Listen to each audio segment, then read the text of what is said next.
vergonha, vexame, humilhação.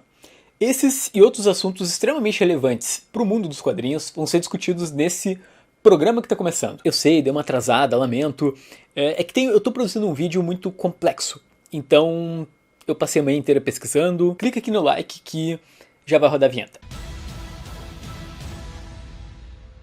A gente começa com a imagem da semana, que foi uma postagem no Twitter de um leitor brasileiro chamado Tom Rocha, um abraço inclusive, ele assiste aqui o canal, e ele postou uma inocente imagem do encadernado da Globo da HQ Orquídea Negra, né, que foi publicada em 1990, escrita pelo Neil Gaiman e desenhada pelo Dave McKean. Quadrinho muito bom, aliás, eu acho que está em catálogo, se não me engano, pela Panini. Esse foi o primeiro trabalho do Neil Gaiman nos Estados Unidos, e é uma bela de uma desconstrução assim dos super-heróis, mas o que surpreendeu todo mundo é que o Neil Gaiman retweetou, veja só, dizendo que o Brasil foi o primeiro país a publicar Orquídea Negra e Sandman traduzidos, então que ele é muito grato. Não tem como não amar o Neil Gaiman, é impressionante.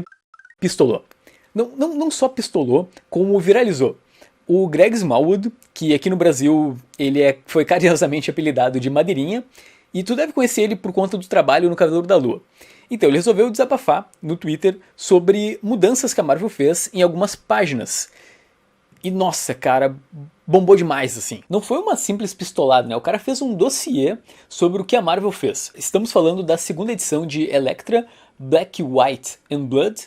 E não são mudanças muito grandes, né? Vocês podem notar que tem alguns detalhes nos olhos dos personagens asiáticos. Também a Marvel tentou cobrir uma cena uma leve nudez, assim, mas isso deixou o desenhista bem irritado, porque ele foi informado da necessidade de mudança, né? A Marvel pediu para ele alterar as páginas, ele alterou e simplesmente a editora não utilizou a versão dele para mudar o trabalho final. O Greg também conta uma história que a esposa estava grávida, prestes a dar à luz, ele parou o trabalho, tudo que ele estava fazendo para justamente resolver os problemas da arte do quadrinho, e de repente, tipo, beleza, ele vai ser impresso sem as alterações. Bom, primeiro eu acho muito justo ele pistolar assim no Twitter, porque é o trabalho do cara, né? Então eu acho que ninguém aqui curte ver o seu próprio trabalho mal feito, né, e impresso, então eu entendo a reclamação dele, mas assim, isso deve ser muito mais comum do que a gente imagina, da arte ser alterada pela editora. A diferença é que quando o cara tem um nome muito forte na indústria, um cara muito grande,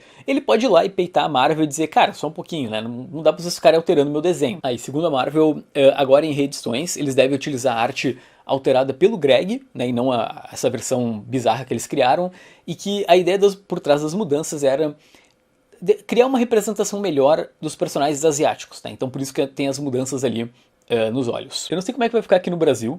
Eu acho que a Panini, como ela provavelmente vai lançar a versão encadernada da história, né, e não ela em issues assim separadamente, possivelmente eles vão utilizar a versão que a gente quer ver, né? E a editora Pipoca Nanquim anunciou seus lançamentos para 2022. Cara, eu fiquei impressionado, sério, que baita catálogo. São entre 3 e 4 lançamentos por mês, entre alguns relançamentos também de obras que esgotaram. O Pipoca ele tem ganho, acho que são as últimas 3 ou 4 edições do Troféu HQ Mix, eles ganharam como editora do ano. O prêmio referente a 2022, eu acho que é muito difícil alguém tirar do PN, porque o catálogo é impressionante, sabe? Tem quadrinho argentino, tem quadrinho de todas as nacionalidades que tu pode imaginar, entre mangá, comics norte-americano, obras mais mainstream, autores que estão estreando ali no Pipoca, clássicos. Sim, eu fiquei bastante empolgado. Então, não vai dar pra fazer um vídeo apresentando todas as... Cara, eu contei. São mais de... Só inéditas, tem mais de 16 obras. Então, eu pretendo ainda falar sobre elas, né, ao longo do tempo no canal, mas eu separei 3 destaques que são os quadrinhos que mais me pegaram, assim. O primeiro deles é o Purgatório, do Chabuté. Essa é disparada a obra que eu tô mais afim de ler desse autor, e eu tô empolgado que agora vai ser publicada. É basicamente o Chabuté falando sobre a morte, né? Por isso que se chama Purgatório, né? O personagem principal ele acaba morrendo e a gente vai ver o que acontece no além da vida. E eu não vou falar muito mais para não soltar spoilers, né? Mas eu sei um pouco do que acontece no enredo. Lembrando que esse lançamento está previsto para setembro e é uma obra de 2009. Outro lançamento que eu estou muito empolgado é o Alexiner, do Munhoz com Sampaio. Deve sair aqui no Brasil em outubro. Lembrando que são 2 volumes, né? O primeiro sai esse ano e o próximo no ano que vem. E é uma HQ que, por exemplo, influenciou Frank Miller para fazer Sin City. Eu gosto muito de Sin City, né? Eu gosto de histórias de detetive, né? E a ideia é que o Alex Sinner é o estereótipo padrão do detetive. Ele é um anti-herói, ele é cínico, e o interessante das histórias dele é que tu tem toda uma questão sobre a natureza da violência, uma crítica à corrupção na sociedade. Originalmente o quadrinho foi publicado entre 75 e os anos 2000, e essa edição do Pipoca ela é revisada e organizada em ordem cronológica. Eu tenho que ler isso, sério. E pra terminar, a gente tem aquele que é o grande relançamento de 2022, acho que não tem como ter uma obra melhor. Tá entre as grandes obras de quadrinhos que eu já li na minha vida, que é A Casta dos Metabarões. É Jodorowsky com Juan Jimenez fazendo algo absurdo. Assim, às vezes eu questiono se realmente foi um ser humano que desenhou Metabarões, porque, cara, é bizarro de lindo, assim, é algo incrível. É uma tragédia grega epopética, num hard sci-fi absurdo, com naves, robôs e tudo que tu pode imaginar. É uma parada bem filosófica em certos momentos, tem simbolismos. É lindo, assim, é algo que tu lê e tu pensa, cara, que bom que existem os quadrinhos que viabilizam projetos tão malucos como Metabarões, né? Vai ser publicado em 3 volumes, o primeiro deles sai em novembro, e é legal que vai ter material inédito pra mim, porque eu só li Metabarões, né, que é a série que justamente conta a história dessa família, né? O Metabarão é um personagem de Incal, e é até legal de dizer que, cara, se tu de repente não gostou de Incal, achou muito abstrato, sei lá, não curtiu a vibe, Metabarões é completamente absorvível. Acho que essa palavra não ficou boa. Na prática, tu não precisa ler Incal pra ler os Metabarões, sabe? E eu acho que é uma outra vibe, sabe? É uma... Não fica tão abstrato quanto o próprio Incal. Mas assim, tem muitos outros lançamentos, né? Tem Conan da Glenar, tem Junji Ito, tem Jiro Taniguchi, cara, Hiroshi Hirata. Nossa, é tipo... é muito gibi. Até comenta aqui embaixo, qual deles te deixou mais empolgado? E Editor Script está com um novo projeto no Catarse. Action, eu acho que é assim que se pronuncia, é um quadrinho inédito no Brasil, escrito pelo Mark Waid e desenhado pelo Ed Benes, que é brasileiro, se tu não tá sabendo, e ele segue aquela ideia do imperdoável de ser uma desconstrução do mito do Superman. Né? Basicamente a gente tem um alienígena que veio pra Terra para salvar todo mundo, algo dá muito errado, ele fica full pistola e sobra pra gente. Essa é a ideia. Eu vou deixar o link da campanha aqui embaixo.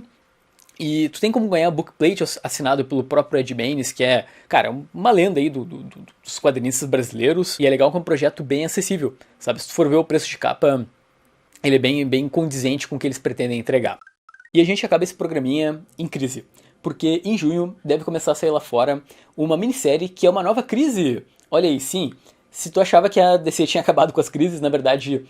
não. Dark Crisis vai ter roteiros do Joshua Williamson, que é meio que o faz tudo hoje em dia na DC Comics, e desenhos do Daniel Sanfier, eu acho que é assim que se fala, né? Um baita de um desenhista, ele estava fazendo a Action Comics, e é um evento que vem logo na sequência da morte da Liga da Justiça, então a princípio a gente vai ver os heróis de legado tendo que lidar com uma crise, então essa é a ideia, né, é falar sobre o legado da DC, mas segundo o próprio Joshua, ele disse que, calma, não vai ser sobre reboot, retcon, reescrever o tempo, não vai ser sobre isso, né, embora seja sobre multiverso. O vilão ele vai ser o Pária, que é um personagem da primeira crise na DC, que teve a sua terra destruída. Eu sei, a maior parte dos comentários aí embaixo vai ser de gente, chega de evento, tô cansado...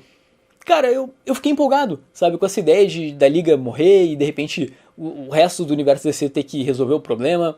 Acho que a única parte meio chatinha é tu pensar, beleza, tá, a Liga vai morrer, no final do evento provavelmente eles vão voltar e sabe, tudo vai ser como era muito rapidamente. E eu espero que realmente a DC acerte, porque, cara, não dá pra ficar usando o nome crise o tempo todo, né, eles já usaram lá a crise lá do Tom King, que são os heróis em crise e foi ruim, então...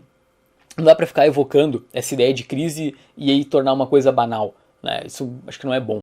Vamos lá então pra parte triste do programa, porque tá acabando essa edição do Dois Quadrinhos News. Lembra que o teu comentário é a parte mais importante desse vídeo. Lamento o atraso, semana que vem o programa sai no horário. Quero agradecer aos apoiadores do Dois Quadrinhos no Catarse, um beijo pra todo mundo que mantém esse projeto de pé. Lembrando que Esse mês a gente vai fazer um clube de leitura sobre Mulher Maravilha Terra Morta, com a presença do tradutor, que é o Mário Luiz Barroso, e vai ser incrível, tá? Eu não tenho dúvida que vai ser incrível, a gente vai conhecer os segredos por trás aí da produção desse quadrinho, e ao mesmo tempo ter um papo com um cara que, sei lá, tem décadas aí de tradução e é um querido, assim. Boa semana pra todo mundo, tá? Tchau.